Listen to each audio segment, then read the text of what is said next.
और आप सभी श्रोता भाई बंधु मातृशक्ति सबको जय श्री कृष्ण, जय सिया राम, जय श्रीमन नारायण।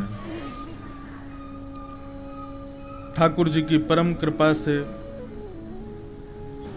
भगवत प्राप्ति का कलयुग में एकमात्र साधन श्रीमद् भागवत सत्संग श्रवण कर रहे हैं, ये हमारा परम सौभाग्य है। और आप सब लोगों के वस्त्र, आप सब लोगों के मुखमंडल से ही पता चल रहा है कि आज नंद घर आनंद भयो जय कन्हैया। इससे ही पता चल रहा है कि आप उत्सव मनाने के लिए आए हो। अगर इस वेशभूषा में अभी जैसी स्थिति में हो, इसमें आप कहीं ऐसी जगह चले जाओ जहां बहुत पब्लिक हो, कुछ और कार्य चल रहा हो, तो निश्चित है वो आपके रूप को देख करके यही पूछेंगे घर में कुछ था क्या आज, या कोई उत्सव है, कोई विवाह है या कुछ है। मतलब हमारा आवरण बता देता है कि हम किस भाव में हैं। ये नहीं चलेगा भैया आज। ठीक वैसे ही जो स्थिति आज की है ये हमेशा की हो जाए। आपको देख करके ठाकुर जी का स्मरण सामने वाले को सहज हो जाए, ये भक्ति का एक स्वरूप है। कई लोग मेरी कथा में आते हैं, आज के युवा बच्चे अब तो खूब आते हैं कथाओं में, लेकिन उनके पहनाव ओढ़ाव, हेयर स्टाइल और उन सब से बिल्कुल नहीं लगता कि वो वैष्णव है, लेकिन कथा खूब सुनते हैं। तो मैं उनसे कह देता हूं कभी कभी, भाई सुनो, थोड़ा अब स्वरूप में भी वैष्णवता लाओ। जैसे हमको कोई प्रणाम करने आता है, कोई मिलने आता है सुबह, तो अगर उसके माथे पर कोई तिलक दिखता है ना, तो तिलक से ही अनुभव हो जाता है कि ये गौड़िया वैष्णव संप्रदाय से है, इनके आचार्य ये हैं, इनके इष्ट ये हैं, इनका गुरुमंत्र ये है। कोई आकर के सीधे बोले महाराज जी श्री हरिवंश, तो पता चल जाता है कि ये हरिवंश परंपरा से हैं, इनके राधा वल्लभ लाल जी इष्ट हैं, इनके गुरुदेव ये हैं। मतलब आपके तिलक स्वरूप लगाने से, आपके वेशभूषा धारण करने से हमारे चित्त में भी आपके आचार्य और आपके इष्ट प्रकट हो रहे हैं। कितनी बड़ी बात है। कोई कह दे जय श्रीमन नारायण, तो पता चल जाता है कि ये श्री वैष्णव रामानुज संप्रदाय से हैं, रामानुजाचार्य जी के वंश में दीक्षित हैं, इनके इष्ट श्री रंगनाथ भगवान है। सोचो, अपने आप सब प्रकट होते हैं। तो हमारा आवरण, हमारी वेशभूषा, हमारे बाह्य स्वरूप में भी वैष्णवता दिखनी चाहिए। अभी दो स्थिति में भक्ति बटी हुई है। कई लोगों के चित्त में भक्ति है, वो कथा सुनते हैं, पर उनके आवरण में भक्ति नहीं दिखती। पर अभी वृंदावन में एक नई रीति चली है, वहां आवरण में ही भक्ति है, भीतर बिल्कुल नहीं है। वहां बाह्य श्रृंगार में ही भक्ति है बस। अभी एक नया ट्रेंड चला है सोशल मीडिया वाला, उसमें केवल बाह्य रूप से हम दिखाते हैं कि हम भक्त हैं। देखो हमारा श्रृंगार, देखो हमारे वस्त्र। दोनों होने चाहिए, अंतरंग भी हो और बाह्य रूप से भी हो। इस वक्त आप लोगों के मुखमंडल मैं तो देख पा रहा हूं, आप लोग वस्त्र से भी वैष्णव लग रहे हो और मुख से आपके हृदय के भाव भी वैष्णव दिख रहे हैं। बस ये जो अभी का पल है ना, ये आपका जीवन भर हो जाए। बस व्यासपीठ से यही आशीर्वाद है कि आप सदा के लिए ऐसे ही हो जाओ। आपको देखकर के किसी व्यक्ति के चित्त में ये भाव ना आए कि ये संसारी है, ये निश्चित ऐसी जगहों पे जाता होगा, ये ऐसा भोजन करता होगा, ये ऐसा खाता होगा। हम फ्लाइट में जाते हैं तो वेज नॉन वेज पूछते हैं वो सबसे, हमसे नॉन वेज वाला ऑप्शन पूछ ही नहीं सकता कोई क्योंकि वस्त्र और भेष ही ऐसा है। अब खाएं ना खाएं वो हमारी इच्छा, पर नॉन वेज वाला सेक्शन वो बोल ही नहीं सकती हमसे कि महाराज जी आप नॉन वेज ना। कैसे? ये मैं अनुभव करता हूं, क्योंकि हमारा भेष उसको इंडिकेशन दे रहा है कि ये इस लेवल पे तो नहीं होगा।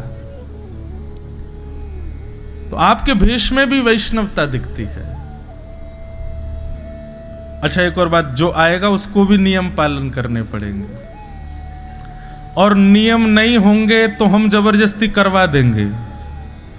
कोई कहे कि महाराज जी हम मुंबई से आए, मैंने कहा बेटा जाओ पहले स्नान करके आओ, उसके बाद ये बिना सिले वस्त्र पहनो। हम तो डूबेंगे सनम, तुमको भी ले डूबेंगे, हम अकेले क्यों करें। तो चलिए अब हनुमान जी से प्रार्थना करें कि वे आकर के हमारी वाणी पर विराज जाएं और सीधे उड़ा करके हमको नंदोत्सव तक लेके चलें। बोलो वृंदावन बिहारी लाल की जय। बंधुओं, पितामह भीष्म से इच्छा मृत्यु का भाव सीखा हमने। इच्छा मृत्यु, भीष्म पितामह पर भगवान ने अनुग्रह किया। ठाकुर जी द्वारिका को प्रस्थान कर गए। पांडवों के यहां उत्तरा के बालक ने जन्म लिया, जिसकी भगवान ने गर्भ में जाके रक्षा की थी। उस बालक का ब्राह्मणों ने नाम परीक्षित रखा। परीक्षित जी महाराज का जन्म हुआ। धीरे धीरे परीक्षित जी थोड़े बड़े हुए। एक दिन अर्जुन बहुत महीनों के बाद द्वारिका से लौट करके आए और आकर के उन्होंने समाचार सुनाया कि श्री कृष्ण अपनी लीला पूरी करके चले गए। बंधुओं, इस विषय पर थोड़ा सा प्रकाश डालूं मैं। अभी पता नहीं कहां से सोशल मीडिया पर और कहीं कहीं पर एक कथा प्रचलित कर दी है लोगों ने कि भगवान श्री कृष्ण अपनी जब लीला उनकी पूरी हुई तो उनकी चिता को आग लगा दिया गया, सब जल गया, उनका हृदय नहीं जला और वो बहता बहता जगन्नाथपुरी पहुंच गया और श्री जगन्नाथ भगवान के चित्त में वही रखा है। और कई लोग तो इस बात पर विवाद कर रहे हैं कि ये प्रमाणित कथा है। नहीं, हम इसको स्वीकार नहीं कर सकते। भगवान श्री कृष्ण के अंग को मानवों की तरह मानना और पंचभूत में वो मिल जाता है ऐसा सोचना, ये कितनी बड़ी दुर्बुद्धि है हमारी। ठाकुर जी अवतार लेते हैं और अवतार पूरा करके अंतर ध्यान हो जाते हैं। ये कोई ऐसा थोड़ी है हमारी आपकी तरह उनकी यात्रा आदि, ये सब बोलना भी अपराध है। आप सोचो, विचार करो, ठाकुर जी की उपासना करने वाले संत जन भी अंतर ध्यान होते हैं। कितने संतों की ऐसी लीलाएं हैं। हम उन ठाकुर जी के विषय में ऐसे, अब आपके हमारे खंडवा के श्री धूनी वाले दादाजी, उनके विषय में उस दिन मैं प्रणाम करने गया तो बता रहे थे कि 3 बार समाधि लेके पुनर् आ गए। जब इतनी सामर्थ भगवत भक्तों में हो सकती है तो ठाकुर जी के प्रति ये भाव कैसे रख सकते हैं हम कि उनके शरीर को चिता में लगा दिया और आदि आदि ये सब। गीता में भगवान श्री कृष्ण कहते हैं, अर्जुन, पृथ्वी जल तेज वायु आकाश से निर्मित मेरा शरीर है और पुनः उन्हीं में विलीन हो जाता है। ऐसी बुद्धि रखने वाला व्यक्ति अपवित्र है और उसको देखने वाला व्यक्ति भी अपवित्र हो जाता है। ठाकुर जी चैतन्य हैं, चिदानंद रूप शिवोहम शिवोहम। ठाकुर जी का रूप कैसा है? चिन्मय है, चिदानंद है। वो हमारी आपकी तरह हाड़ मांस का पुतला नहीं है। इसलिए ये कथा बिल्कुल निरर्थक है। श्री जगन्नाथ जी के चित्त में जीवित शालिग्राम विराजमान है। जो जीवित शालिग्राम पूर्व में ठाकुर जी के रूप में विराजते थे, नील माधव। नील माधव भगवान एक राजा को दर्शन देते थे, उसी से सेवा लेते थे और ये नियम था नील माधव भगवान का कि तुम्हारे अलावा हमको कोई और ना देखे। यदि किसी ने देखा तो हम अंतर ध्यान हो जाएंगे। एक दिन राजा को गुफा में जाते देख पीछे पीछे कोई चला गया और उसने भी जाकर के नील माधव भगवान का दर्शन कर लिया तो माधव भगवान अंतर ध्यान हो गए। तब राजा ने खूब प्रार्थना की, खूब रो करके विलक करके कहा कि भगवान ऐसे मत करो। तब ठाकुर जी ने स्वप्न में आज्ञा दी, बोले ठीक है, अब मैं शालिग्राम के रूप में तुम्हारे यहां आऊंगा। रही बात मेरे रूप श्रृंगार आदि की, तो उसके लिए तुम्हारे समुद्र में बहते हुए कुछ लकड़ियां आएंगी, उनका निर्माण करके, कहीं कहते हैं समुद्र में बहते हुए, कहीं कहते हैं ठाकुर जी ने जंगल का, वन का नाम बताया, वहां से नीम की लकड़ियां लाओ, उससे मेरे सुंदर विग्रह बनवाओ और मेरे उस विग्रह में शालिग्राम जी को विराजमान कर देना, वो मेरा ही रूप होगा। तब श्री जगन्नाथ जी का रूप प्रकट हुआ। और उसमें भी ऐसी कथा आती है कि आधे भीतर रूप बना रहा था मूर्तिकार, छेनी हथौड़ी की आवाज आनी बंद हो गई तो रानी ने विचलित होकर के दरवाजा खोल करके देखा तो अधूरे जगन्नाथ जी रह गए। इसलिए आज भी जगन्नाथ जी के हाथ ऐसे अधूरे से, मुख अधूरा सा, पूर्ण नहीं बन पाया। राजा तो रोने लगा, बोले भगवान आपका रूप पूरा नहीं बन पाया। भगवान बोले चिंता मत करो, ये भी मेरा एक रूप है। ब्रजवासियों की याद में मेरा अंग पिघल गया था एक बार द्वारिका में, ये वही रूप है, इसको लोग जगन्नाथ रूप में पूजा करेंगे। अब बताओ, उसमें ये कथा लगा दी, भगवान का हृदय बहता बहता वहां पहुंच गया, उसमें भी अरे ऐसा विचार भी कैसे कर सकता है कोई।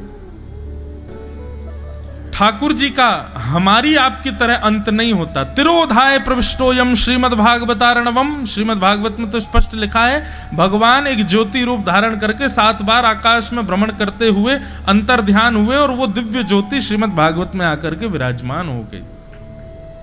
ठाकुर जी आपकी हमारी तरह कभी नहीं जाते। अर्जुन ने आकर के जब ये बात पांडवों को बताई कि श्री कृष्ण अपनी लीला पूरी करके चले गए, पांडवों ने हस्तिनापुर की राज्य गद्दी को छोड़ दिया। बोले अब हम इस पे नहीं बैठेंगे, जिनकी कृपा से ये हमको मिली है, जब वही नहीं तो हम कैसे बैठें। और परीक्षित, छोटे से परीक्षित को राज्य गद्दी पर बैठा करके 5 पांडव वन को चले गए, स्वर्गारोहण को चले गए। परीक्षित ब्राह्मणों के नेतृत्व में बड़े हुए, विवाह आदि हुआ और परीक्षित का राज शासन बहुत बढ़िया चला। एक दिन परीक्षित को कलयुग मिला। कैसे मिला कि कलयुग काले काले रूप में था और वृषभ यानी कि बैल के 3 पैर काट चुका था, 4था पैर काट रहा था। तभी परीक्षित ने जाकर के कलयुग को अपनी तलवार से मारना चाहा। कलयुग ने चरणों में प्रणाम करके कहा भगवान मुझे मत मारो। कौन हो तुम? बोले मेरा नाम कलयुग। राजा परीक्षित बोले तुम कब आए? बोले जिस दिन श्री कृष्ण लीला पूरी करके गए उसी दिन मेरा आना हो गया। राजा परीक्षित बोले तुमको जाना पड़ेगा, तुम पृथ्वी पर नहीं आ सकते। बोले भगवान ये ब्रह्मा के द्वारा बनाया गया नियम है। सतयुग के बाद त्रेता, त्रेता के बाद द्वापर, अब द्वापर के बाद मेरी बारी है, मैं आ गया।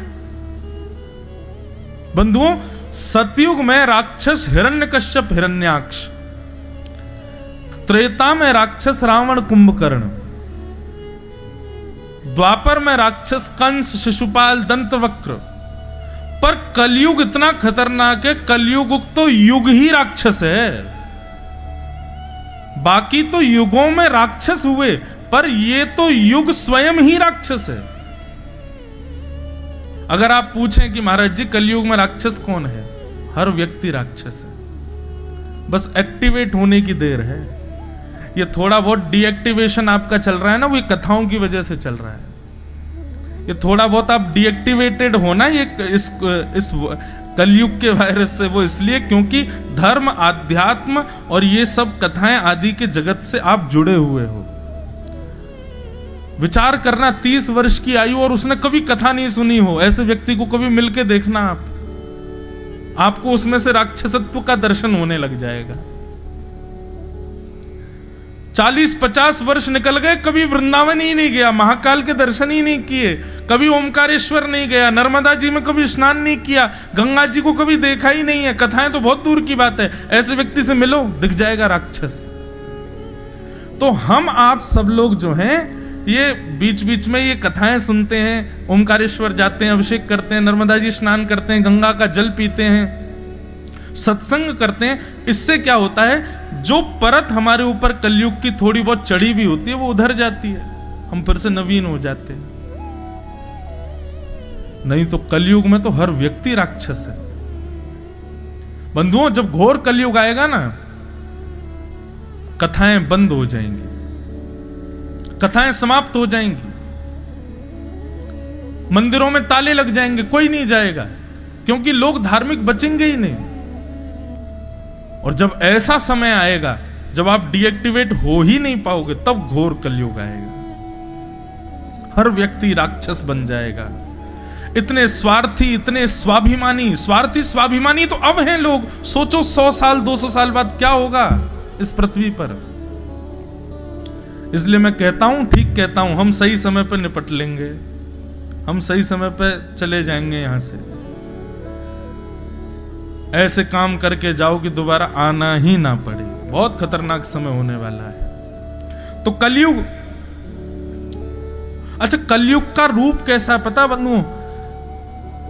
रावण, कुंभकर्ण, कंस, शिशुपाल, दंतवक्र, हिरण्याक्ष, हिरण्यकश्यप आदि ये सब राक्षस, ये सबको पता था कि राक्षस कौन है।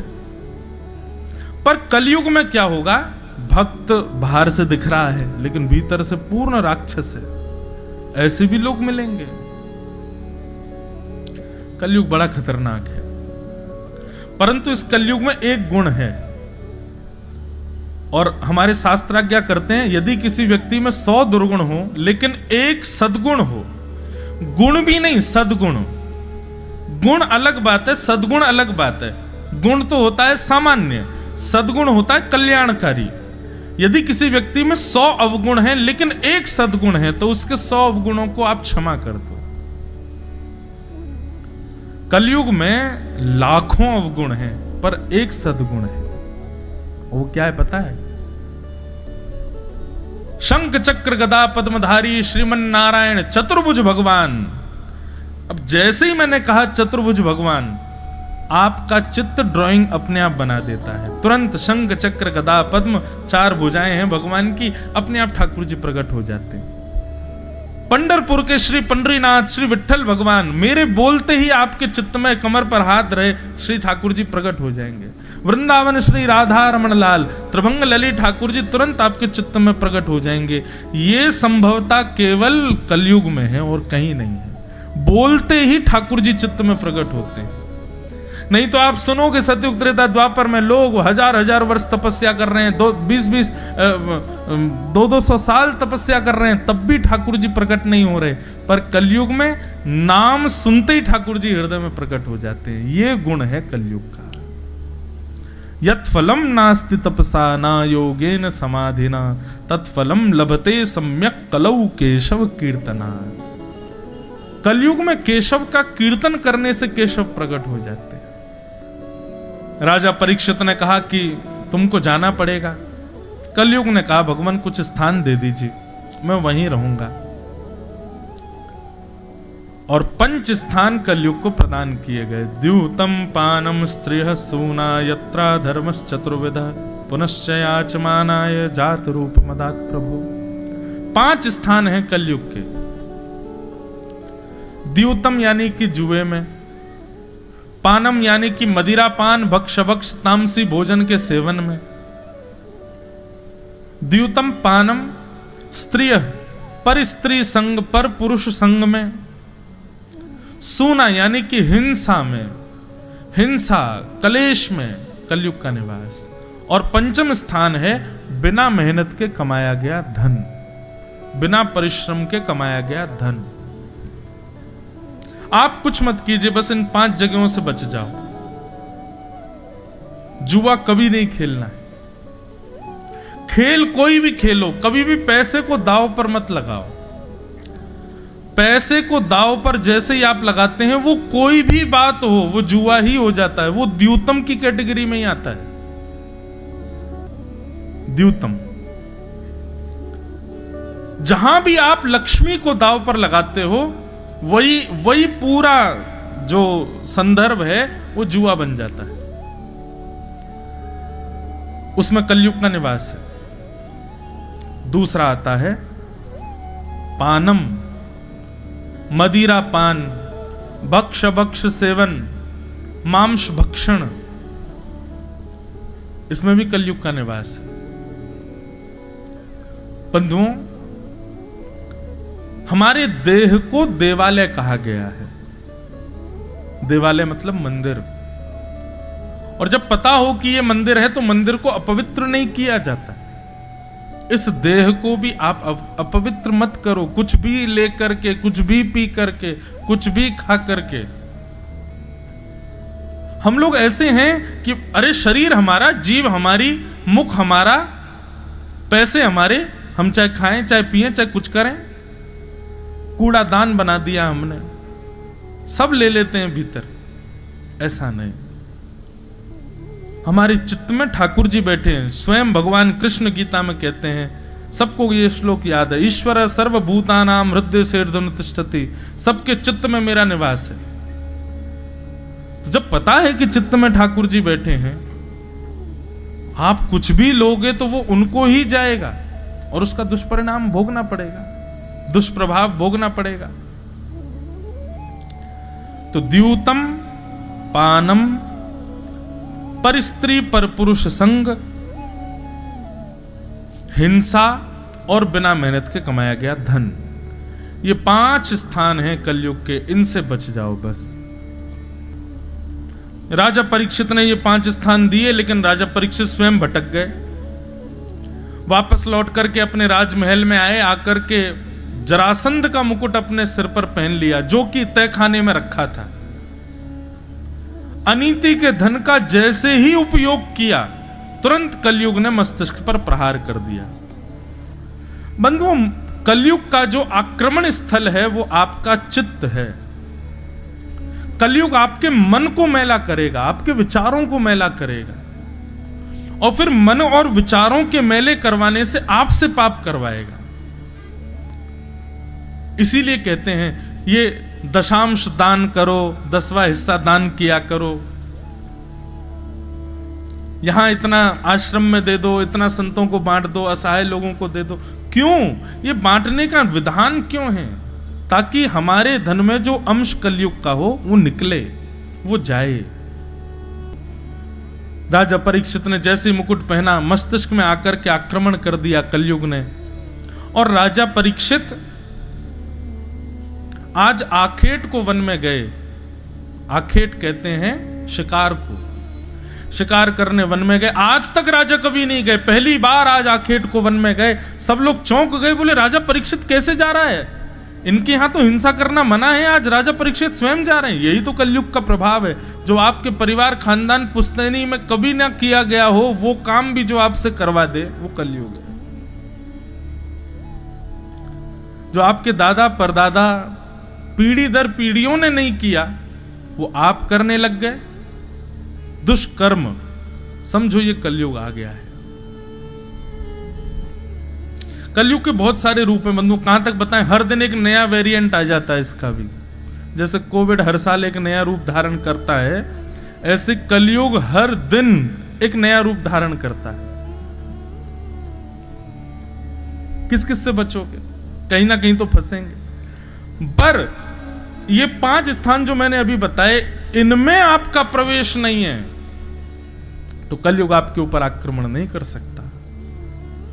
आप बचे रहोगे इससे। बहुत सावधानी से सुनो। राजा परीक्षित आखेट को वन में गए। जानवर तो कोई मार नहीं पाए, क्योंकि आता ही नहीं था शिकार करना। तभी एक शमिक ऋषि के आश्रम पर जाकर के जल की याचना की। शमिक ऋषि समाधि में बैठे थे, जल नहीं दिया, उनकी आज्ञा, उनकी बात का प्रत्युत्तर नहीं दिया, तो राजा को लगा कि ये पाखंडी मेरे को देख करके ध्यान का नाटक कर रहे हैं। और राजा परीक्षित ने मरा हुआ सर्प शमिक ऋषि के गले में डाल दिया। बंधुओं, यह भी एक कलयुग का रूप है कि किसी वैष्णव को देख करके, किसी संत को देख करके, किसी भगवत भक्त को देख करके, उसकी भजन की क्रिया देख के आपको पाखंड लगता हो, आपके चित्त में यह भाव आता हो कि ये तो आडंबर है। यह भी एक कलयुग का स्वभाव है। ये कलयुग दिखाता है आपको ऐसा। और छाके राजा मधुकर शाह, बहुत सावधानी से सुनो। आप लोग बिल्कुल शांति का परिचय दे करके सुनो, तो हम भाव से सुनाएं, नहीं पर हम जल्दी जल्दी अभी कृष्ण जन्म कर देंगे। भाव से सुनो सब लोग। और छाके राजा मधुकर शाह बड़े परम वैष्णव थे। एक दिन मधुकर शाह का नियम क्या था कि उसने अपनी सेना को नगर के चारों ओर बैठा रखा था और हर राजा बैठा था, लेकिन हर राजा सुरक्षा के लिए बैठाता था। पर मधुकर शाह ने क्या कर रखा था, सेना के लोग बैठा रखे थे और सबके हाथ में पुष्प और पूजन का थाल रहता था। बोले कि हमारे ओरछा के आसपास से भी कोई संत जाए ना, तो जाकर के माला पहनाना, तिलक करना, दक्षिणा देना और उन पर अवकाश हो तो उनको ससम्मान लेकर के राजभवन में आना। इसके लिए सेना बैठा रखी थी। वो सेना कोई शस्त्र अस्त्र लेके नहीं बैठती थी, संतों की सेवा के लिए बैठती थी। कुछ लोगों ने कहा कि ये सब राजा का आडंबर है, ये जबरदस्ती सबकी नजरों में बढ़िया बनने के लिए सब नाटक करता है। यदि इतना ही इसको वैष्णव रूप में आसक्ति है तो हम एक काम करते हैं। कुछ लोगों ने क्या किया, एक गधे को पकड़ा, उसके गले में कंठी माला बांध दी, गले को उर्दपुंड लगा दिया, तिलक विलक लगा के पीला पीला चंदन लगा करके बढ़िया, और गधे को छोड़ दिया ओरछा में। द्वारपालों को सख्त आदेश थे राजा के, गले में कंठी माला और माथे पर तिलक जिसके दिख जाए मुझे तुरंत अंदर आके संकेत कर देना, मैं आके उसका सम्मान करूंगा। अब जब द्वार के सामने से गधा जा रहा था तिलक लगा के और कंठी माला पहन के, द्वारपालों ने कहा भाई है तो गधा लेकिन राजा की आज्ञा है। दौड़े दौड़े द्वारपाल गए, राजा ने देखा, अच्छा कोई संत आए हैं, कोई वैष्णव आए हैं? बोले महाराज कंठी माला गले में है, सिर पर तिलक है, लेकिन संत वैष्णव नहीं है। बोले तो फिर कौन है? बोले आप स्वयं चल के देख लो। सब हंसी उड़ा रहे थे, सब हंस रहे थे, सब ताली बजा बजा करके हंस रहे थे गधे को देख के। लेकिन जैसे ही मधुकर शाह ने बाहर आकर के देखा, नेत्र सजल हो गए, दंडवत प्रणाम किया, चरणों में जल चढ़ा करके चरण प्रक्षालन किए, आरती की, माला पहनाई, सुंदर वस्त्र ओढ़ा करके उनको सुंदर जो गधा खाता है वो उसको खिलाया। सब लोग देख करके हैरान हो गए, बोले राजन ये स्थिति आपकी कैसे, आपने क्या देखा उसमें? वो एक गधा था। तब राजा बोले कि गधा था लेकिन माथे पर तिलक था और गले में कंठी माला थी। मैं तो इस बात से भावुक हो गया कि मैं ऐसे नगर का राजा हूं जहां मानव नहीं जानवर भी भक्त हैं, जानवर भी ठाकुर जी के उपासक हैं। तो ये बात हमने क्यों सुनाई? किसी के भी माथे पर तिलक दिख जाए, आज के बाद गले में कंठी माला दिखाई दे जाए, सबसे पहले तो उसको प्रणाम करना। यदि वो चरण छूने का अवकाश ना हो तो बात अलग है, लेकिन तो हाथ जोड़ के प्रणाम तो सर झुका के थोड़ा तो कर ही लेना। और दूसरी बात, उसके द्वारा की गई क्रिया चाहे कैसी भी हो, उसको आडंबर कभी मत समझना। भले ही वो कर भी रहा हो आडंबर, आप मत सोचना कि वो आडंबर कर रहा है। अगर वो आडंबर कर रहा है तो खुद फंसेगा, लेकिन आपके मन में उसके प्रति ये दूषित भाव नहीं आना चाहिए। ये कुछ नियम है, इनका पालन करना। तो राजा परीक्षित ने, शमी ऋषि ध्यान में बैठे थे और राजा परीक्षित ने जाके कहा मुझे जल की प्यास लगी है, पानी दीजिए। शमी ऋषि ध्यान में बैठे थे, प्रत्युत्तर नहीं दे पाए। तो राजा परीक्षित को लगा बताओ आडंबर कर रहे हैं, नाटक कर रहे हैं मेरे आगे, पाखंड करते हैं। अरे चक्रवर्ती सम्राट तुमसे जल मांग रहा है और तुम अभी भी ध्यान में बैठे हो। मरा हुआ सर्प बाण से उठा करके गले में डाल दिया, यही तो कलयुग करवाता है। राजा परीक्षित वहां से लौट के चले गए। शमी ऋषि के गले में मरा हुआ सर्प, ये समाचार जैसी शमी ऋषि के पुत्र को पता चली कि मेरे पिता के गले में मरा हुआ सर्प राजा परीक्षित ने डाल दिया। परीक्षित के इस दुष्कर्म को शमी ऋषि के पुत्र श्रृंगी ने अपने हाथ में जल लिया और जल लेकर के श्राप दे दिया। श्राप देता हूं कि राजा परीक्षित, चक्रवर्ती सम्राट राजा परीक्षित, आज के ठीक 7वें दिन तक्षक सर्प के डसने से उनकी मृत्यु हो जाएगी। और राजा परीक्षित को 7 दिन में मरने का श्राप लग गया। परीक्षित लौट करके गए, जैसे ही मुकुट उतार के रखा तुरंत उनको समझ आया ये मैंने क्या किया, एक संत के गले में मरा हुआ सर्प। अरे ठीक है, मैंने मांगा, उन्होंने प्रत्युत्तर नहीं दिया, तो मैंने इतना भी अपने क्रोध पर काबू नहीं किया कि वहां से चुपचाप चला जाऊं, गले में मरा हुआ सर्प डाल दिया, ये मैंने कैसे कर दिया? ये सब कलयुग करवा रहा था। बंधुओं, पाप करने की हमारी इच्छा नहीं होती। निश्चित मानिएगा, जो व्यक्ति पहली बार मदिरा पान करता है घबराता है, डरता है। जो पहली बार मांस भक्षण करता है, बचपन से नहीं किया हो, कभी शुरू कर दे दोस्तों के संग बैठ करके, घबराता है। उसका रात भर मन बेचैन रहता है, मैंने ऐसा क्यों किया। कभी किसी का हृदय ना दुखाता हो और वो व्यक्ति अपने स्वार्थ के लिए किसी का हृदय दुखा दे, वो आत्मग्लानि में 7-7 दिन सोता नहीं है। फिर इसका मतलब क्या है? पाप हमारा स्वभाव नहीं है, कलयुग करवाता है। इसलिए भैया ये नाम जप, ये कीर्तन, ये सत्संग, ये सारे क्या बोले,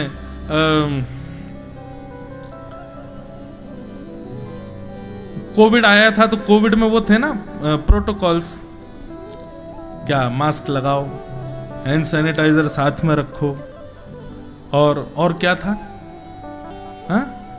हाँ 2 फीट का डिस्टेंस रखो, और हाथ तक भाई साहब वैसे तो ऐसे धो लेते, लेकिन कोविड में सब यूं धोते थे हाथ पीछे ऊपर, और पानी गुनगुना पियो, काढ़ा पीते रहो। ये सब प्रोटोकॉल हम लोग पालन कर रहे थे ताकि वायरस हमको ना लगे।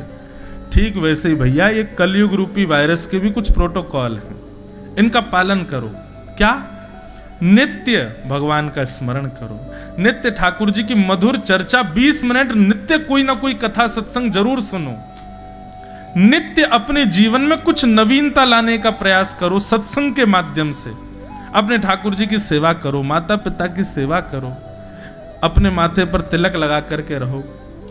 इस प्रकार के प्रोटोकॉल्स का जो पालन करते हैं तो कलयुग आता तो है आसपास, लेकिन स्पर्श करने से पहले ही चला जाता है, उसके ऊपर हावी नहीं हो पाता। राजा परीक्षित ने जैसे ही मुकुट उतारा, उनको याद आया ये मैंने क्या कर दिया। तभी शमीक ऋषि के आश्रम से एक शिष्य आए और आकर के कहा, राजा परीक्षित, आज आपने जो कृत्य किया उसकी वजह से आपको 7 दिन में मरने का श्राप लगा है। आज के ठीक 7वें दिन तक्षक सर्प आपको डसेगा और आपकी मृत्यु हो जाएगी। कृपा करके अपनी मुक्ति का उपाय खोज लीजिए। बंधुओं, ये बात सुनकर के राजा परीक्षित दुखी नहीं हुए। शास्त्र में एक आज्ञा करते हैं, क्रोधापि देवेन वरेण तुल्यम। शास्त्र आज्ञा करते हैं कि बड़े लोग जब क्रोध में कुछ बहुत गलत आपको बोल जाते हैं तो उस समय तो आपको बुरा लगता है कि इन्होंने देखो मुझे ऐसा बोल दिया, लेकिन कुछ दिन बाद आपको पता चलेगा वो जो फटकार थी ना, वो तो वरदान था, उसी का वरदान आज हमको मिला है। ये शास्त्र आज्ञा है। इसलिए आजकल पता है क्या, आजकल युवाओं में एक चीज की कमी है, पेशेंस बिल्कुल नहीं है। माता पिता कुछ कह ही नहीं सकते, एक शब्द नहीं बोल सकते, ये गलत है। प्रयास किया करो कि माता पिता की डांट पड़े, थोड़ी फटकार पड़े, माता जी कभी घूसा वूसा मार दे करें। आप तो सब खंडवा आदि के रहने वाले हो, हम तो ब्रजवासी हैं भैया। ब्रज में तो कुटाई अलग ही हो गए बालकन की। जहां ठाकुर जी नहीं छोड़े यशोदा मैया ने, तो हम तो सामान्य बालक है। माता पिता, गुरुजन, बड़े लोग, ब्राह्मण या संत वृंद आदि ये कभी फटकार दें, डांट दें, कुछ कह दें तो उस पर कभी चिंतित मत होना, क्योंकि शास्त्र आज्ञा करते हैं, क्रोधापि देवेन वरेण तुल्यम। ये बड़े लोगों का जो क्रोध होता है वो देवतुल्य वरदान के समान होता है, उसको स्वीकार करना चाहिए। राजा परीक्षित आनंदित हो गए, अपने पुत्र जन्मेजय को राज्य गद्दी पर बैठा दिया। पत्नी से बोले, देवी मैं बहुत खुश हूं, अब तुम सब राजपाट संभालो, मैं जा रहा हूं। देवी बोली, मरने की बात सुन के खुश कौन होता है? 7 दिन में मरने का श्राप लगा, आप इतने प्रसन्न क्यों हो? राजा परीक्षित बहुत सुंदर बात कहते हैं, बोले, देवी संसार में किसी भी व्यक्ति को नहीं पता कि उसके प्राण कब निकलेंगे। हमारा अगला क्षण भी अंतिम हो सकता है। लोग कहते हैं कि मेरी जॉब लग गई, अब मैं इतना कमाऊंगा, कल को मेरा प्रमोशन होगा, मेरी सैलरी और बढ़ जाएगी। जब मेरी सैलरी इतनी हो जाएगी, खंडवा में एक घर बनाऊंगा, घर बन जाएगा, माता पिता को ले आऊंगा, फिर एक बढ़िया सी कन्या से ब्याह कर लूंगा, मेरे 2-3 बालक होंगे, उस वाले स्कूल में पढ़ाऊंगा, इंदौर में फिर कॉलेज कराऊंगा, मुंबई भेज दूंगा, आउट ऑफ इंडिया पढ़ेंगे।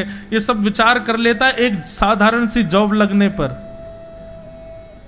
रात कोई सोए, अटैक आ गया, सुबह बचे ही नहीं। कहां रह गया वो घर, कहां रह गई वो जॉब, कहां रह गई वो सैलरी। हमारे अंत का पता नहीं है, कभी भी हो सकता है। पर राजा परीक्षित कहते हैं, देवी एक ब्राह्मण ने कहा है कि 7 दिन बाद तक्षक सर्प के डसने से मेरी मृत्यु होगी, तो इसका मतलब इन 7 दिनों में भी यदि मेरी मृत्यु पहले आने वाली होगी तो पहले नहीं आएगी। कल अगर मैं पहाड़ से गिर भी जाऊं तो नहीं मरूंगा, क्योंकि ब्राह्मण की बात सत्य होगी, 7 दिन बाद ही मरूंगा मैं। मतलब मुझे पता है कि 7 दिन से पहले मेरा कोई बाल बांका नहीं कर सकता, इसलिए मैं 7 दिन का हर क्षण ठाकुर जी को अर्पित करूंगा। हम लोगों को तो 1 घंटा भजन कर लिया, बोले 1 घंटा कर लिया, अब संसार के काम कर लो, क्योंकि अभी हमें ये विश्वास है ना कि अभी शाम भी तो है, कल भी तो है, कल कर लेंगे बचा हुआ। लेकिन हमें क्या पता कि कल तक हम जीवित रहेंगे कि नहीं।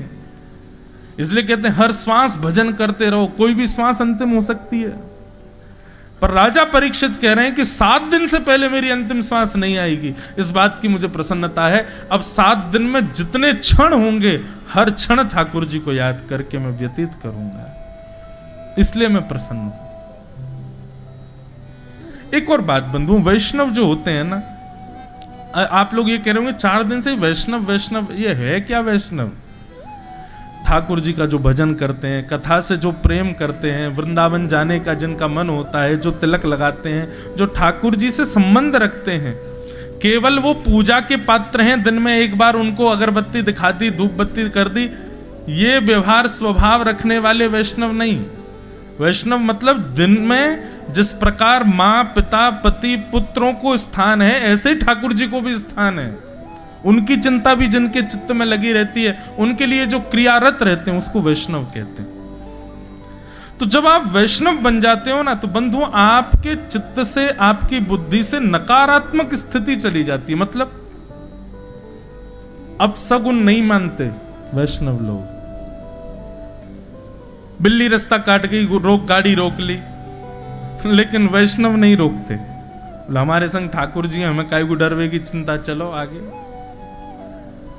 अभी पौन बज रहे हैं, अभी कहीं मत जाओ, पौन पे नहीं निकलना चाहिए, कार्य असफल हो जाते हैं। लेकिन जो वैष्णव होते हैं वो ये सब विचारधारा नहीं रखते। और एक और बात कह दूं, वैष्णव जो होते हैं ना, ज्यादा भविष्य कथन, ज्यादा इस ऐसा कर दो ऐसा हो जाएगा, वहां पे वो धरियाना उससे ये हो जाएगा, इधर कपड़ा बांध देना इससे ये हो जाएगा, इन सब चीजों में वैष्णव विश्वास नहीं करते।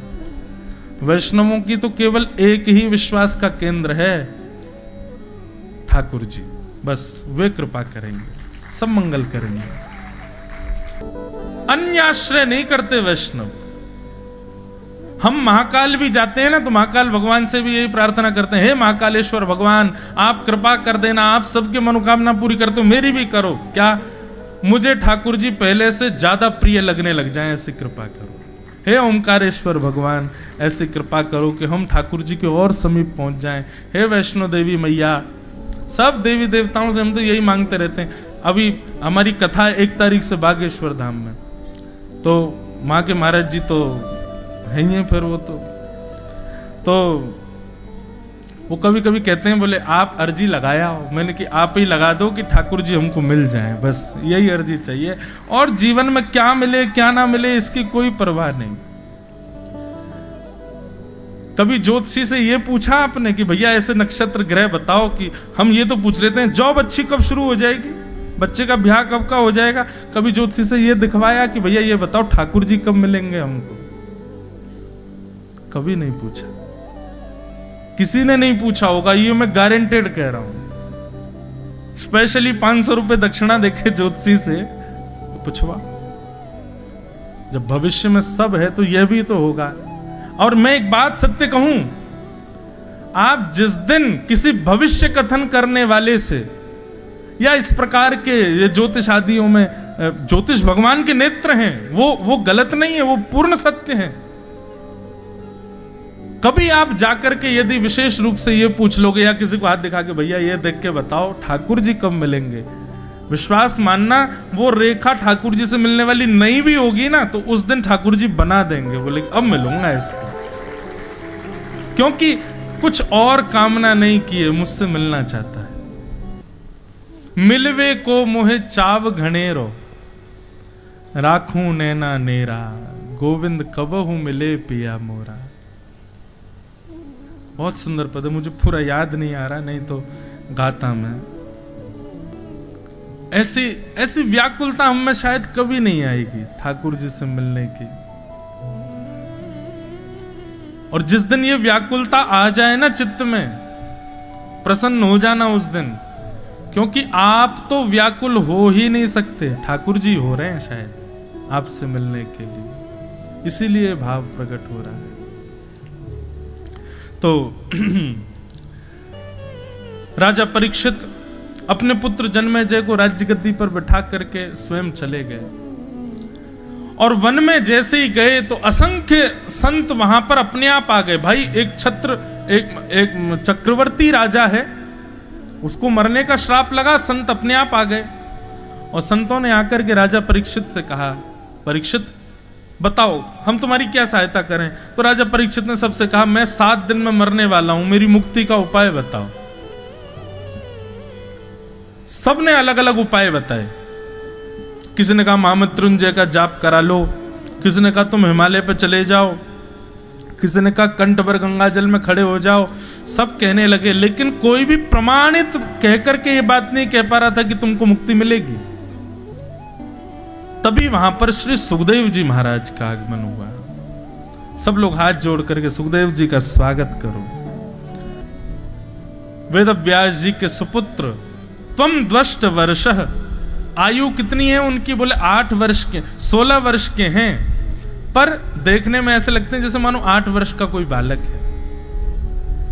सुखदेव जी महाराज आकर के आसन पर बैठ गए, और आसन पर जैसे ही बैठे सब लोग सोचने लगे छोटा बालक। परीक्षित के मन में आया नन्हा सा बालक।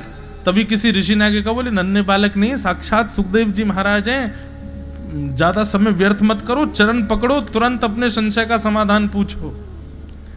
राजा परीक्षित ने चरणों में प्रणाम किया और कहा, भगवान जल्दी मरने वाले की मुक्ति का उपाय बताइए। अतः पृच्छामि संसिद्धिम योगिनाम परमम गुरुम, पुरुषस्येह यत् कार्यम म्रियमाणस्य सर्वथा। जैसे ही राजा परीक्षित ने यह प्रश्न किया, जल्दी मरने वाले की मुक्ति का उपाय बताओ, श्री सुखदेव जी महाराज 2 मिनट के लिए तो राजा के नेत्रों में देखने लगे, और मंद मंद मुस्कुराने लगे, और कहते हैं यहीं से द्वितीय स्कंद प्रारंभ होता है। सुखदेव जी कहते हैं, राजन तुमने ये प्रश्न अपने लिए तो नहीं किया है। राजा परीक्षित बोले, मरने वाला मैं ही हूं तो मैं अपने लिए ही करूंगा ना भगवान। सुखदेव जी बोले, नहीं, ये प्रश्न तुमने अपने लिए नहीं किया है। मैं कथाओं में कहा करता हूं, भगवान प्रश्न का उत्तर देने वाला गुरु नहीं होता, प्रश्न को भी सुधार दे वो गुरु है। प्रश्न पूछा कैसे जाना चाहिए, प्रश्न होना क्या चाहिए, ये बता दे वो गुरु है। बहुत ध्यान से सुनना बंधु।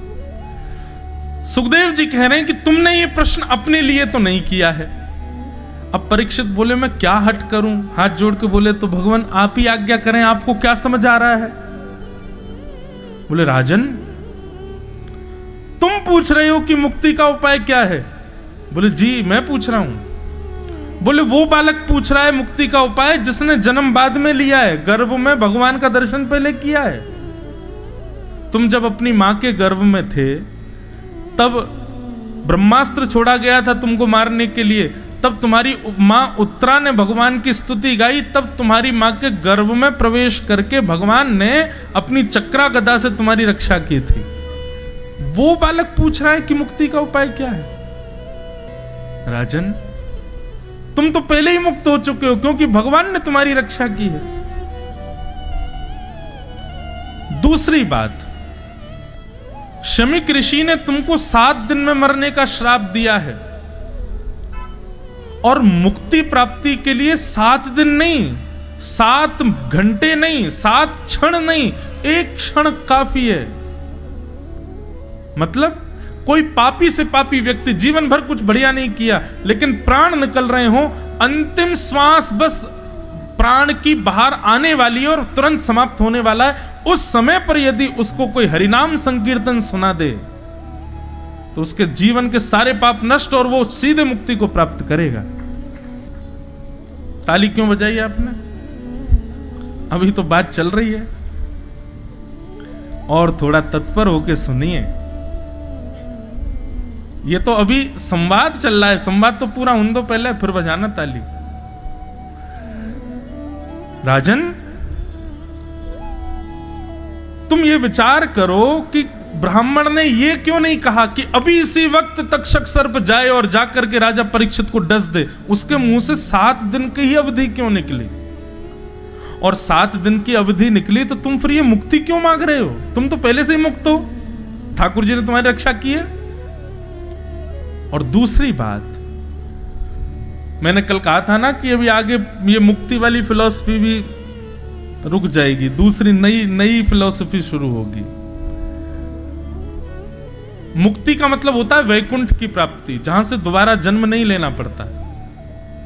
और बंधुओं, मुक्ति राक्षसों को भी मिलती है। मुक्ति उसको भी मिलती है जिसने पाप किया है लेकिन अंतिम क्षण में भगवान का नाम जप लिया है। अब सोचो, किसी व्यक्ति ने जीवन भर पाप किया और अंतिम क्षण में गलती से उसके कान में भगवान का नाम चला गया, उसकी मुक्ति हो गई। और हमने यहां जीवन भर कथा कही, जीवन भर 4-4 घंटा बैठ करके आप लोगों को कथा सुनाई, अपने घर परिवार सब छोड़ छाड़ करके दुनिया में घूम घूम करके भगवान की लीलाओं का प्रचार किया, और उसके बाद भी भगवान ने मुझे भी वही मुक्ति दे दी जो उस पापी को दी थी। मुझ में और पापी में अंतर क्या रहा? मतलब खंडवा में कोई बहुत बड़ा कार्यक्रम हुआ, उस कार्यक्रम में उसको भी वीवीआईपी गेस्ट के रूप में बुलाया गया है जिसने 1 रुपए का सहयोग नहीं किया, और उसको भी वीवीआईपी बुलाया गया है जिसने बेचारे ने 10 लाख रुपए डोनेशन में दिए। ये तो उचित नहीं है। 7 दिन बाद यदि अंतिम क्षण भी तुमको भगवान नाम सुना दिया जाएगा ना, तो भी तुमको मुक्ति मिल जाएगी। लेकिन ये 7 दिन तुमको मिले हैं। राजा परीक्षित हाथ जोड़ करके बोले, भगवान मुझे मुक्ति नहीं चाहिए, आप बताओ मैं क्या मांगूं? इन 7 दिनों का मैं क्या करूं? ये 7 दिन मुझे मिले, इसमें मुझे क्या करना चाहिए? तब सुखदेव जी महाराज कहते हैं, बोले राजन, तुमने मांगा था कि मुक्ति का उपाय बताओ। मुक्ति अंतिम श्वास में भजन करने से भी मिल जाएगी, और मुक्ति का मतलब होता है मृत्यु के बाद वैकुंठ में जाना और वैकुंठ में भगवान का दर्शन करना। पर तुमको 7 दिन मिले हैं, इन 7 दिनों के लिए तुम भक्ति मांगो। भक्ति से क्या होगा? बोले मुक्ति के बाद होने वाले भगवत दर्शन, वो भक्ति से जीते जी तुमको हो जाएंगे। तुम भक्ति की कामना करो। नई बात आई समझ में।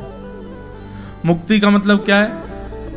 यहां से चले गए, फिर 13 दिन तक घर वाले हमारा वो करते रहे, क्या बोलते हैं उसको, जो वो होते हैं, क्या बोलते हैं, संस्कार आदि सब करते रहे। उसके बाद 13वें दिन जिस दिन भोज होता है, उस दिन वो आत्मा उसकी गति आगे जाती है। अब वो कहाँ जाएगा?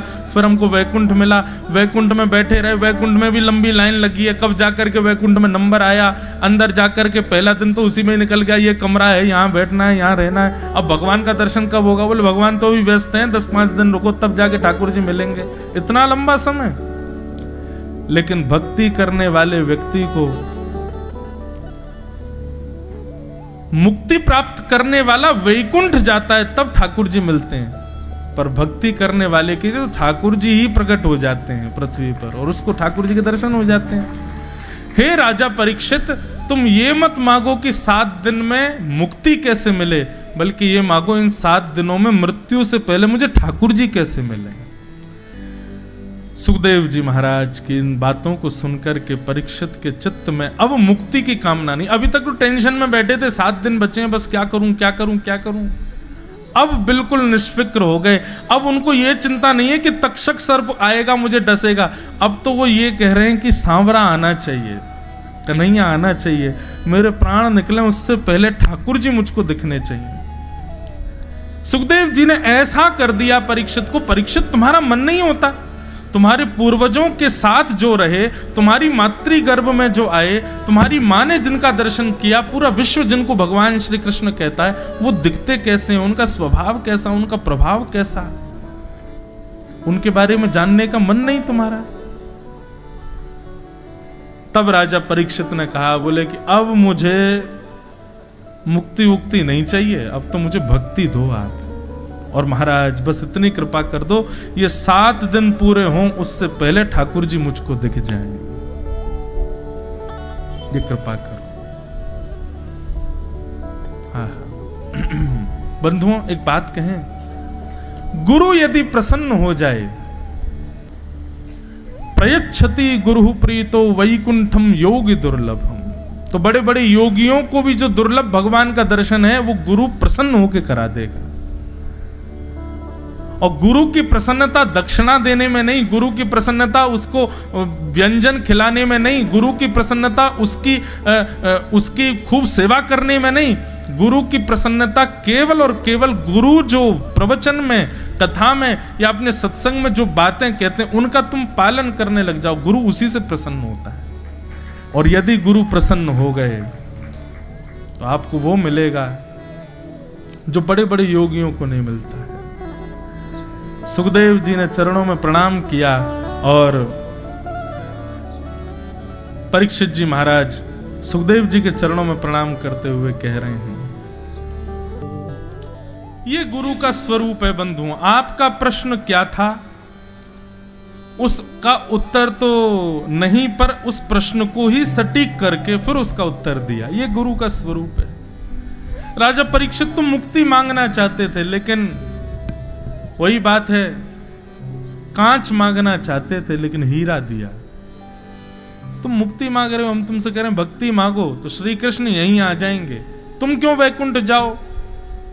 एक बात सदैव याद रखना बंधुओं, ठाकुर जी के पीछे पड़े रहे और पूरा जीवन निकल गया तो आपने भक्ति की नहीं। भक्ति तब मानो जब ठाकुर जी आपके पीछे पड़े रहे, आपके पीछे ठाकुर जी पड़ जाएं। खाटू श्याम जी को पूजने वाले यहां पर भी कई होंगे।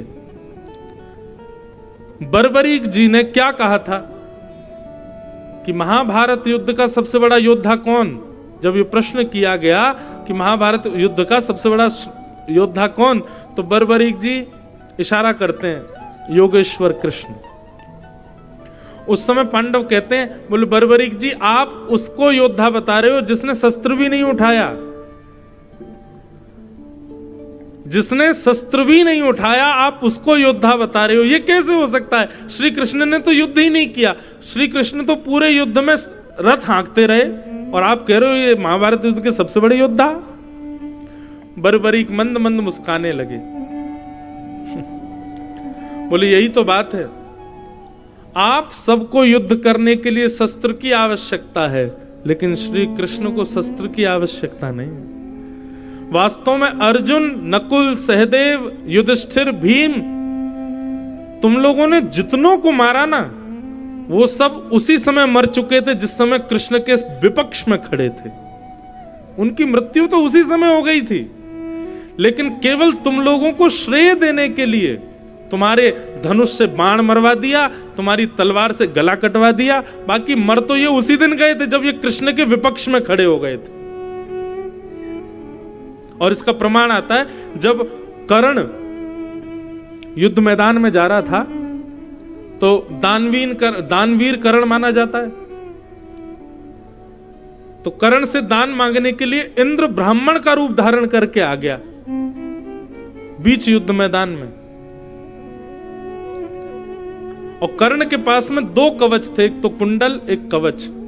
ये पहले सहस्त्र कवच नाम का एक राक्षस था, इसके 1000 कवच थे। 999 कवच नर और नारायण बद्रीनाथ में युद्ध करते हुए काट दिए थे, एक कवच बचा था, सूर्य के पास जाकर के छुप गया। वही सूर्य ने कर्ण के रूप में कुंती को दिया, कुंती ने नदी में बहा दिया। वही कर्ण कौरवों का पक्षधर, वो लंबी कथा है, इतना नहीं सुनाएंगे। पर जब वो कर्ण युद्ध के लिए जा रहा, जब तक उसके पास कवच कुंडल हैं, उसको कोई नहीं मार सकता। और तभी क्या हुआ, इंद्र एक भिक्षुक ब्राह्मण के रूप में आ गए और कर्ण के रथ के सामने खड़े होकर के कमंडल आगे करके कहा, भिक्षाम देही। कर्ण के सारथी ने कर्ण के पैर पकड़ लिए, बोले भगवान मना कर दीजिए, धर्म युद्ध के बीच में कोई भिक्षा विक्षा नहीं। आप इनसे कह दो युद्ध पूरा हो जाए, उसके बाद जो मांगेंगे सो दे दूंगा, अभी आप भिक्षा मत दीजिएगा। ये धर्म युद्ध है, यहां दान मांगने का कोई अधिकार नहीं है, मेरी आप प्रार्थना माने, इसको भिक्षा मत दीजिएगा। तब कर्ण अपने सारथी से एक बात कहते हैं, बहुत ध्यान से सुनना। सारथी को बुलाते हैं, गले में गलवैयां डाल कहते हैं, तुम क्या सोचते हो, क्या इसको मैं दान नहीं दूंगा तो ये कवच और कुंडल मुझे बचा लेंगे? बोले हाँ बचा लेंगे। बोले नहीं, सामने देखो हमारे विपक्ष में कौन खड़ा है।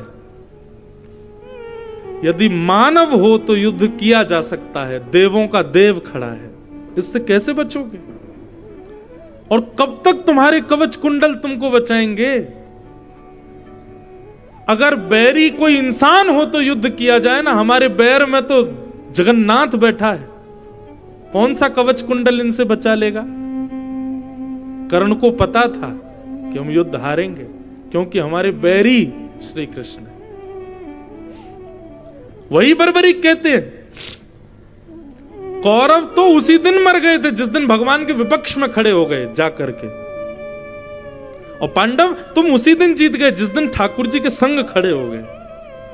ये बाकी 18 दिन तक ये तो नाटक चल रहा था पूरा, ये कोई युद्ध थोड़ी था। ठाकुर जी ने जिसको भ्रगुटी टेढ़ी करके देखा उसके प्राण उसी समय निकल गए थे, केवल अर्जुन को श्रेय मिल जाए इसलिए अर्जुन के रथ को पास ले आया, मार दे इसको, बाण मार दिया, ओहो जय जयकार हो गई, अर्जुन ने मारा, अर्जुन ने मारा। अर्जुन ने नहीं मारा, वो तो कृष्ण ने ही मार दिए थे पहले ही। मरे मरायों को मार करके आए और अपने ऊपर श्रेय ले रहे हो। तब बर्बरीक को ठाकुर जी ने वरदान दिया कि तुम कलयुग में पूजे जाओगे हमारे नाम से, खाटू श्याम। तो भैया ठाकुर जी का एक स्वभाव है, वो दूसरों को श्रेय देते हैं, क्रेडिट दूसरों को देते हैं, अपने पास नहीं रखते। हमारा स्वभाव कैसा, कोई दूसरा करके गया है लेकिन वो जरा से कहीं निकल जाए तो हम खड़े हो जाते हैं, हमने किया, ये हमारे द्वारा हुआ है, हमने ही तो किया, हमसे ही तो बोल के गए। कहां तक कहें, लोग कहीं कथा बहुत अच्छी हो जाती है तो लोग बाग कहते हैं अरे भैया उस परिवार ने कथा कराई उस पर, तो लोग बाग कहते हैं व्यास जी का नंबर तो हमने ही दिया था, हमने नहीं दिया हो तो कहां से बुलाते उनको।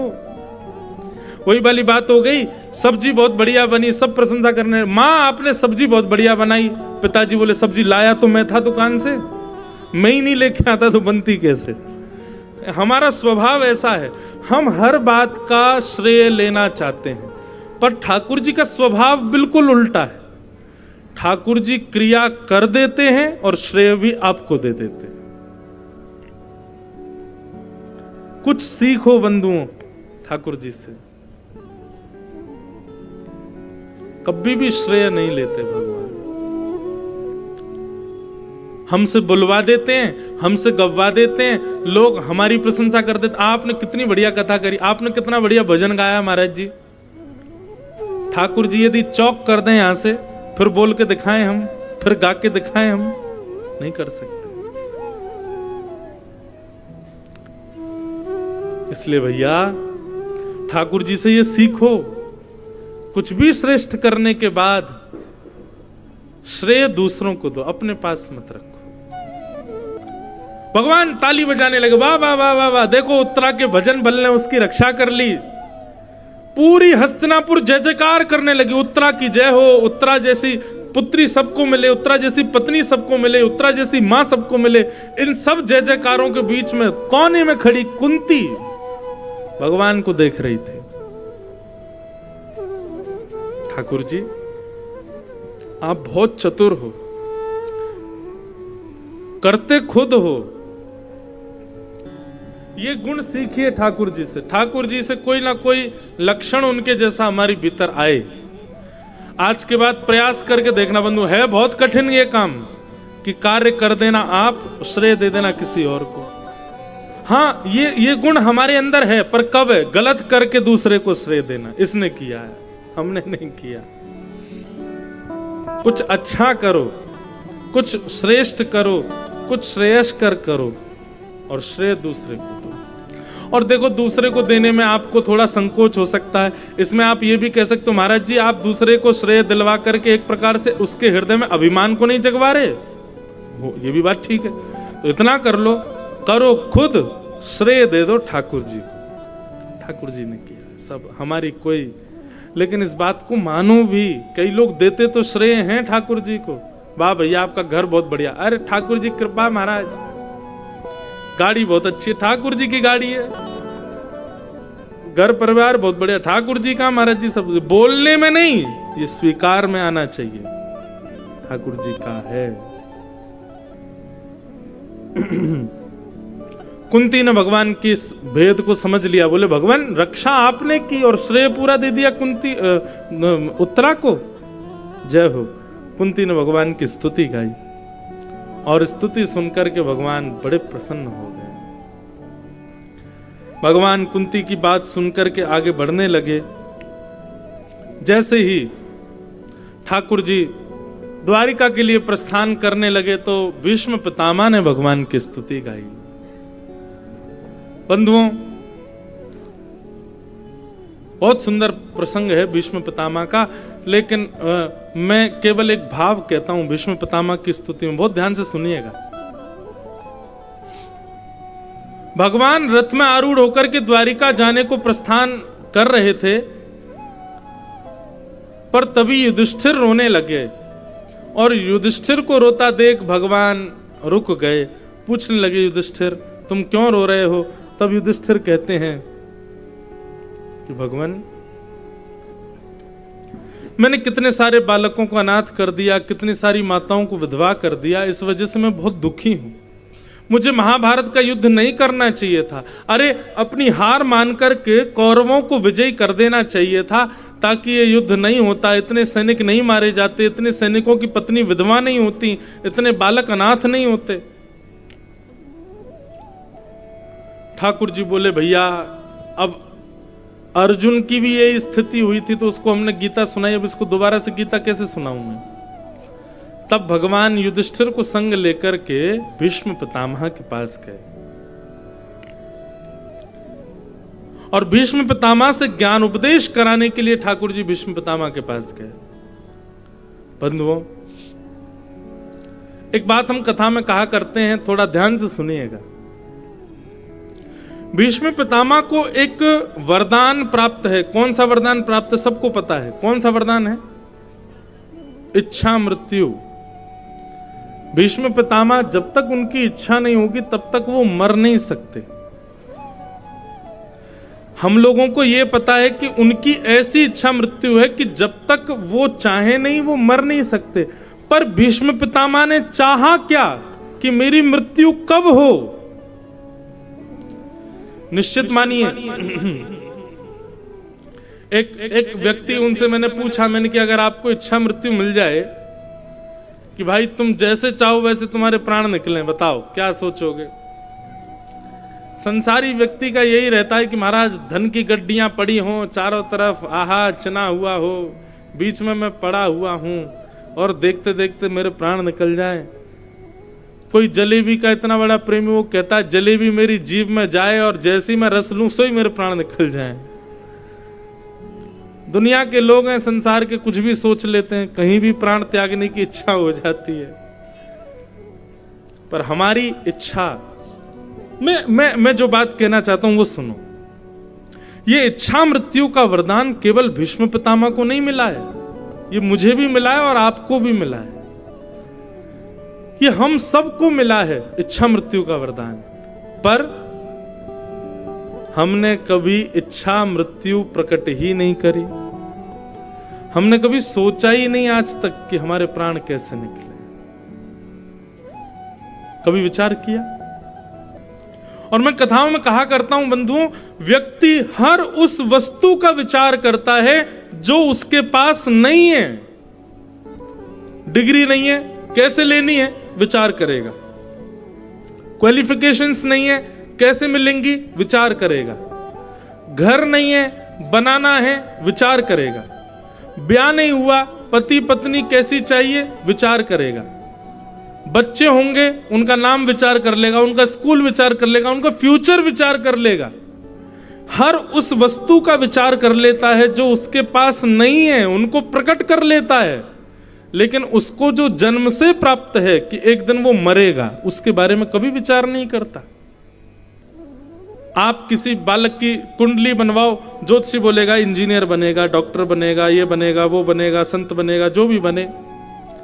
पर अंत में ज्योतिषी जी कह देंगे यह संभावना है, जरूरी नहीं है ऐसा हो। लेकिन हर व्यक्ति ये कह सकता है कि ये कुछ भी बने चाहे नहीं बने, मर जरूर जाएगा एक दिन, इसकी मृत्यु निश्चित है। कौन नहीं जानता? आया है सो जाएगा, राजा रंक फकीर। जो आया है सो जाने के लिए ही आया है। हम सब जाने के वाले हैं। कोई पहले चला जाएगा, कोई बाद में चला जाएगा, कोई हॉस्पिटल में जाएगा, कोई घर में जाएगा, कोई बाथरूम में जाएगा, कोई गाड़ी में जाएगा। सब जाने वाले हैं। यहां जितने बैठे हैं, एक भी ऐसा दावे से मुझे कह दे मैं नहीं जाऊंगा महाराज जी, है कोई? सब जाने के लिए बैठे हैं। कोई खुशी खुशी जाएगा, कोई गम में जाएगा, कोई पीड़ा पाके जाएगा, कोई छटपट चला जाएगा।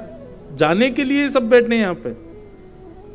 पर हमने कभी विचार किया कि मृत्यु कैसी होनी चाहिए? नहीं सोचा। जबकि वो मृत्यु तो हमको जन्म से मिली हुई है। हर दिन हम मृत्यु के समीप जा रहे हैं। हमारी डेस्टिनेशन क्या है? हमारा गंतव्य क्या है? मृत्यु। उस तक पहुंचने के लिए ही हम सब क्रिया कर रहे हैं। क्यों ना हम विचार पहले से ही कर लें कि हमारी मृत्यु कैसी हो। इसलिए भैया हम तो कथा में कहते हैं आप सब विचार कर लो। आज कथा के बाद में, आज बहुत बढ़िया दिन है, शुभ दिन है ना। आज राम जी विराज गए अपने मंदिर में। आज कथा के बाद जाइए और एकांत में जाना, बिल्कुल अकेले, एकांत किसी कमरे में बैठ करके। करोगे तो कोई नहीं, फिर भी सुन लो। एकांत में बैठ करके, क्या पता कोई एकाध कोई कर जाए, इसलिए बोल रहा हूं। एकांत में बैठ करके और चिंतन करना कि मुझे मृत्यु कैसी चाहिए। भगवान पर दया कर देना। ऐसी मत सोच लेना मैं डोसा खाऊं मेरे प्राण निकल जाएं, मैं चाय पीऊं और सो जाऊं मेरे प्राण निकल जाएं, मैं ऐसा करूं मेरे प्राण। नहीं, इच्छा मृत्यु कैसी प्रकट करो। श्रीधाम वृंदावन की यात्रा हो, वृंदावन जाऊं, उज्जैन जाऊं, द्वारिका जाऊं, जगन्नाथपुरी जाऊं या किसी भी तीर्थ धाम में जाऊं, वहां जाकर के परिक्रमा लगाऊं, प्रसाद पाऊं, ठाकुर जी का दर्शन करूं, कथा सुनूं, कीर्तन सुनूं, और तभी एक क्षण के लिए एक ज्योति दिखाई दे। उस ज्योति में जैसे ही गौर करके देखूं तो सांवरे सलोने नंद नंदन श्री किशोरी जी के साथ मेरे सन्मुख खड़े हो जाएं। जब मेरा अंतिम समय आए ना, मैं भूल जाऊं कि मैं कौन हूं, मैं किसका बेटा, किसका पति, किसका पुत्र, किसका भाई, किसका मित्र, किसका गुरु, कुछ भी याद ना रहे उस समय मुझे। सब सामने दिखने वाले अपरिचित से दिखने लग जाएं। मैं किसी को नहीं जानता, ये कोई मेरे नहीं है। बस उसी समय नंद नंदन किशोरी जी दोनों एक दूसरे के गले में गलवैयां डाले मेरे सामने प्रकट हो जाएं और उनके इस मधुर युगल स्वरूप का मैं दर्शन कर लूं, उनके सुंदर सुगंधि का मैं श्वास ले लूं, नेत्रों से दर्शन कर लूं, कानों से उनके मधुर स्वर को सुन लूं, चित्त में वो छवि आकर के बैठ जाए। बंधुओं, ऐसी कामना कर लो। ऐसा अंत चाहिए नाथ हमें, श्यामा श्याम दिख जाएं।